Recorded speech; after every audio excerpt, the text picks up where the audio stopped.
বড় রাস্তার একটু ডাইনে আমার বন্ধুর বাড়ি। বন্ধুর লাইগা কিনছি আমি টাঙ্গাইল থাইকা শাড়ি।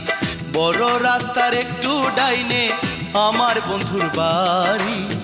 বন্ধুর লাইগা কিনছি আমি টাঙ্গাইল থাইকা শাড়ি।